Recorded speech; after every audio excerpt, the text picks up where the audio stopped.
Hello, today we're going to be looking at the differences between the Canada's and United States mixed economies. Oh,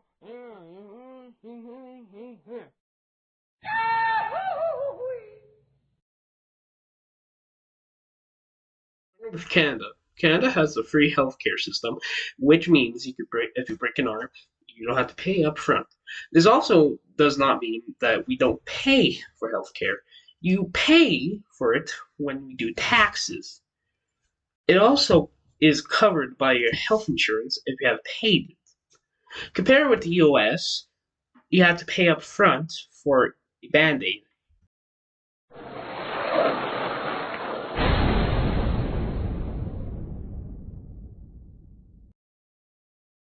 Now moving on to the mixed economy. We'll start with the private enterprises. Private enterprises are privately owned businesses owned by individuals.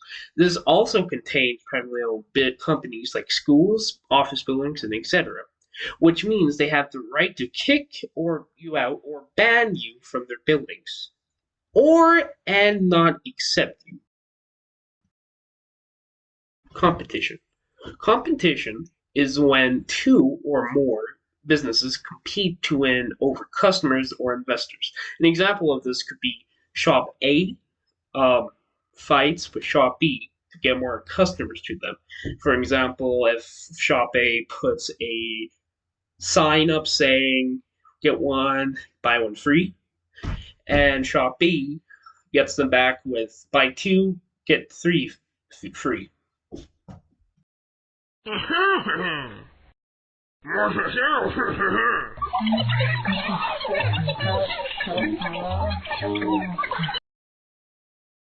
Government intervention. For this section, we'll take a look at the Canadian Wheat Board. The Canadian Wheat Board was established in 1935 by the Parliament of Canada. It was made to help farmers with the transport and distribution of wheat.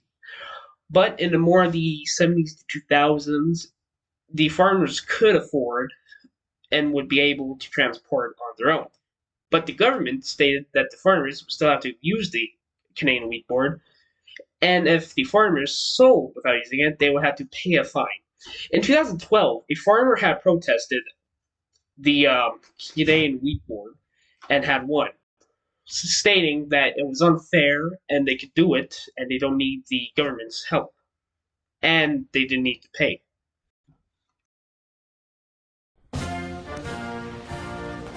what the f***'s a kilometer? Starting with the healthcare system.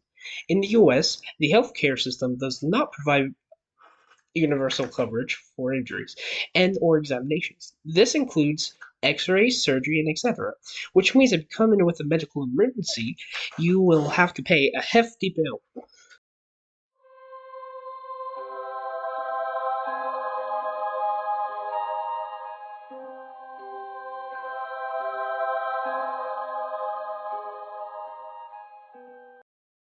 Now, for the USA welfare system.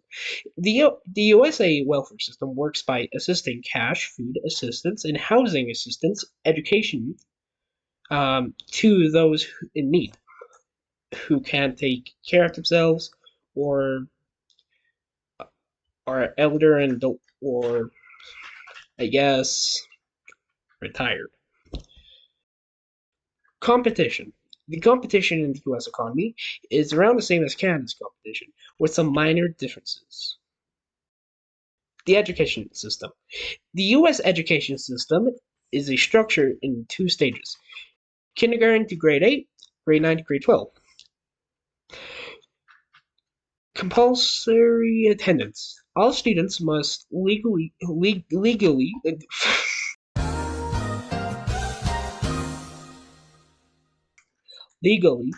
required to attend school. This varies on the states.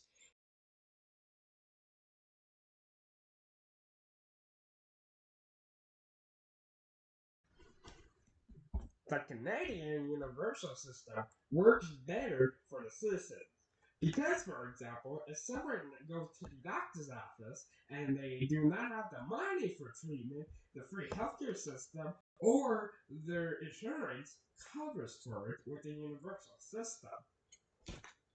Banana.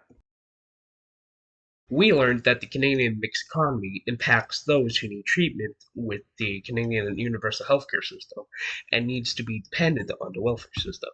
Also, that is not that fitting, at least for me, for the United States. For that, you had to pay up front. The Canadian mixed economy. The reason why I'll choose that is because my grandma is retired and she has to use the welfare system to get money to get her patches, pills that she need, or medication. And another thing is if we had to get our blood work done, we have our healthcare cards and we don't have to pay. And we have a family doctor, which I don't know if works on the Canadian healthcare system, but he's my favorite doctor.